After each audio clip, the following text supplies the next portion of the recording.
Another 2 from Nico. It says, most over and underhyped character in One Piece. In the story or by the fandom? Because if it's by the fandom, we know one of them already. What, Shamrock? Overhyped is Mihawk. Oh, Listen, I'm keeping it up. It's definitely Mihawk. I'm cool with people saying Mihawk over Shanks. Like, that's fine. Even though I disagree, like, it's cool.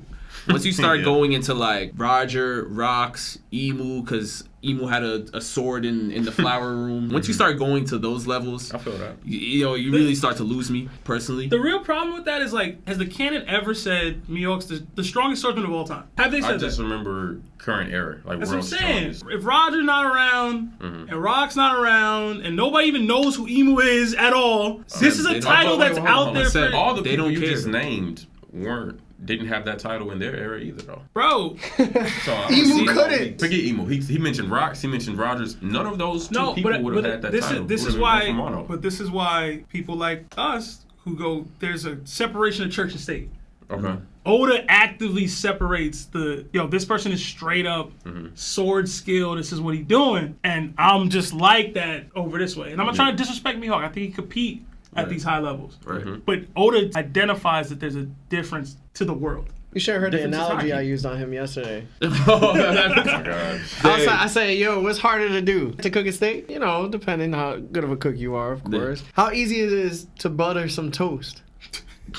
It's so petty. You know what I'm saying? Your knife skills is up there, right? You good with it, right? Skilled. I can't, bro. But cooking that steak is different. That's what hockey is, baby. Yeah, hockey, you got to separate them, man, a little bit. Just a little bit. Just a little bit. Under? I'd rather talk about under, though. I would, too. Well, underhyped, they say. Underhyped. However you take that terminology. Okay. Underhyped. Okay, because underhyped, I won't say Sabo then. I would have said it for underrated.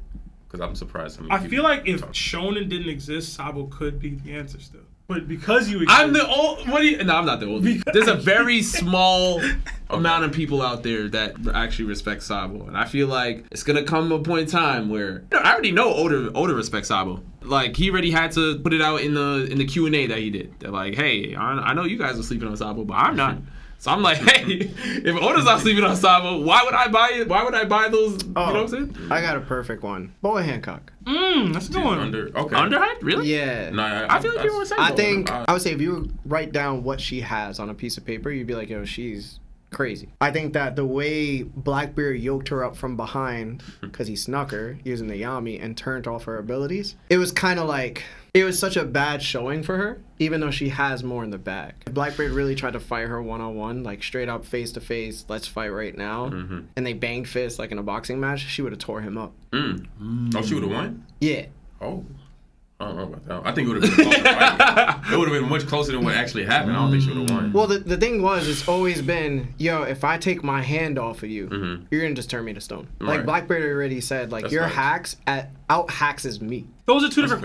You know what I'm saying? But what you just said is a very different statement. I feel like she's just underhyped, for sure. I agree with you on the underhyped part. I think it's only because I think when we think of Boa, like as the fandom, it's mostly from like pre-time skip to some more present now, but we thinking about, oh, Marineford or Amazon Lily, what she's done, or oh, she's a warlord, blah, blah, blah. To me, one of Boa's biggest feats is what she did in Stampede when she kicked the dog. Yeah, but it's filler, though. But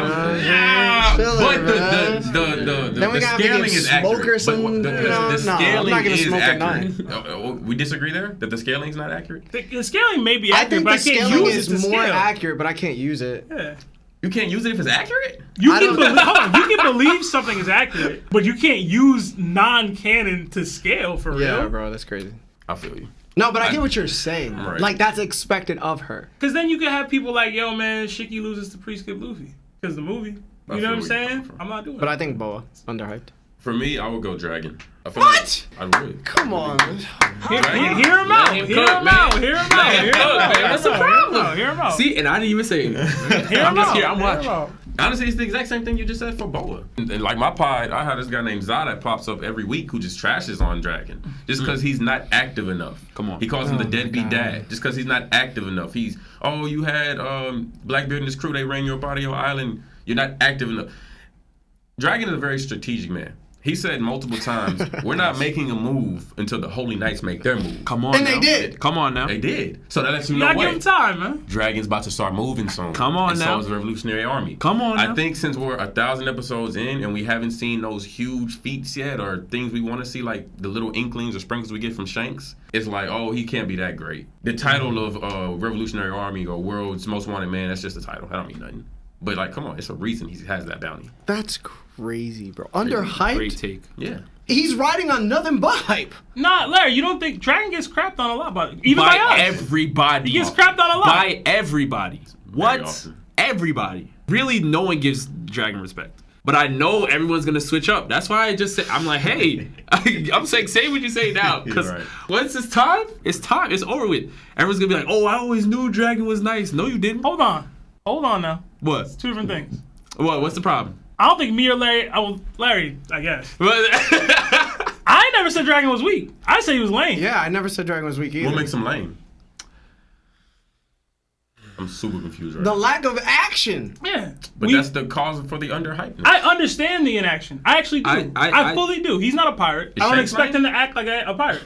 Hold on now. I don't expect him to act like a pirate should. Playing favorite. But in a show about pirates, doing pirate things, and that's what I gravitate to, that's what I want to see. And if you're not moving like that, I don't really care too much about what you're doing. That's been my problem with Dragon. Like, I read this show because Luffy went to go get Robin back. You get what I'm saying? Yeah. Like, that's why I'm here. Like, that's what I want to see out of the characters that I love. All the characters I love, besides probably Doflamingo, would spin in that way. I guess Blackbeard too. But they're just more interesting to me because they're villains. here's the thing. You're not wrong for feeling that way, because when I was reading the Rocks era chapters, like, that was probably some of the most exciting stuff I've read in One Piece in a while. It's like exciting to see characters actually moving about and fighting and doing political moves and actually like making, you know, shaking the room up a little bit. It's very, very fun to see. And I feel like Dragon gets disrespected because he's being put in the conversations of characters like his father and his son, Luffy,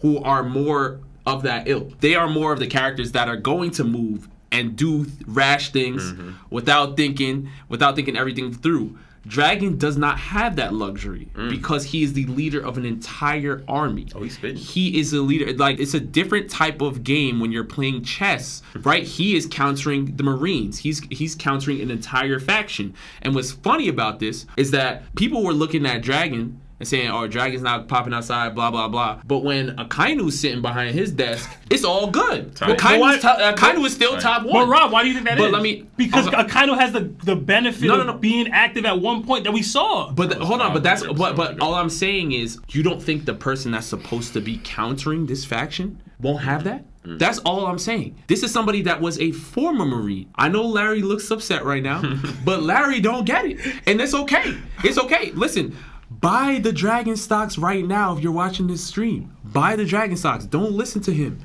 Because at the end of the day, Sabo is called the Flame Emperor right now, right? And he was under Dragon, Hacks, all these people's tutelage because the Revolutionary Army has been planning for the God's Knights and the Holy Knights. This is literally in the words of Dragon himself.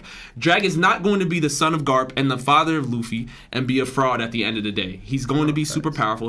Obviously, he has one of the highest bounties in the series because of that. Yes, I want to see action from Dragon as well. I've been waiting for it forever. But I'm not going to downplay him. I'm looking at him countering the world government, the Marines. He has a lot that he's dealing with politically, which is why he's not just running out on the front line saying, hey, screw the Revolutionary Army. Let me just storm let me storm Marijar, right? Let me storm the Holy Land like Rocks did back in the day. Dragon can't do that. He has people he has to look out for. That's what I believe.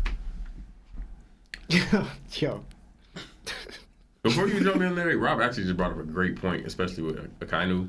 Pre-time skip, Marineford, we see bro boxing. As soon as he gets put up to that same status, on the contrary of Dragon, you got to get behind that desk. It's different when you're the big dog. You can't just be on the front lines. It's big decisions that got to be made. Yes. Same thing in Naruto. When you become the Hokage, it's paperwork. You're not just in the front lines, no. It's things that got to be done meticulously, perfectly, or people die. Yeah, and it's on your watch. I love how y'all gotta disrespect Akainu in order to upscale Dragon's in action. He just went up to Mari Joa and fought Kuma and almost took off his face. Yeah, that did happen when he went. So was he behind the desk then? No, that was the one time. Oh, okay then. So when has Dragon ever did something like that? Well, he did save his son in Logtown. From Smoker? What's it? You better stop. I don't count. You better stop. I don't count. You better stop. Hey, the show Y'all over. better Don't do stop. that. Y'all better stop. That don't count out here. Y'all better stop right now. Oh my Not God, only did he yo. save Luffy, but he Y'all also is saved bugging. Sabo. What I'm trying to say is, That don't count out here if you don't do that. But I guess not. So to go back to the topic, right? Okay. The topic was who is underhyped. I can't even. There's nothing, absolutely nothing for me to go off except this man is tied to Luffy and tied to Garp, and he's tied to, hey, I'm trying to overthrow the government, and that's it. The hype itself is the fact that he's targeting the world government. Is that he is the father and son of these two individuals. There's nothing else besides that because he's done nothing else. He wasn't stopping islands from being overtaken by corruption. He wasn't stopping heavenly tributes from pushing these countries into poverty. He wasn't stopping Doflamingo's drug actions or the underworld. He didn't even stop Germa 6-6 when they were providing armies for countries to take over other countries. And it's not his job to police everything, but his job is to say, I'm going to get rid of these things that the government uses against their own affiliated islands. And he doesn't do that on a daily basis. So I think all he does is he recruits islands who have suffered so terribly that they have nowhere else to go. And he puts them under their wing and he goes, I'm going to train you to fight, and this is how we're going to delegate across and build strength. Granted, that's a very good thing because why? He knows how the world government operates. He knows that they could just go into his faction and start causing mayhem, and then he loses all of his progress. But there has never been one time where we could have said to ourselves that Dragon is underhyped. It's nothing but hyped. Everything that you just said you want to see Dragon do, we haven't seen Dragon give the command, but we see Sabo following it out. When we're introduced to Sabo and Dressrosa, we see him taking on like a castle or storming like some big entity on his own solo. He didn't just do that on his own. And Dragon told him to go there. And Dragon was on his butt. Making graphs. The only Same reason plans. Akira wasn't on his butt in Mary Dressoir is because he literally had to go save his boss. He works for all of them. He can't just stay at his desk. They tell him what to do. The whole reason Garp didn't want to be Fleet Admiral. That's the only reason he was behind the desk. If that happened anywhere else, he would be sitting just like we are. Maybe we need somebody to be above Dragon so they could tell him what to do. Maybe he'll do something. Oh man, I had a minor counterpoint, but I don't think we need to linger on this for much longer.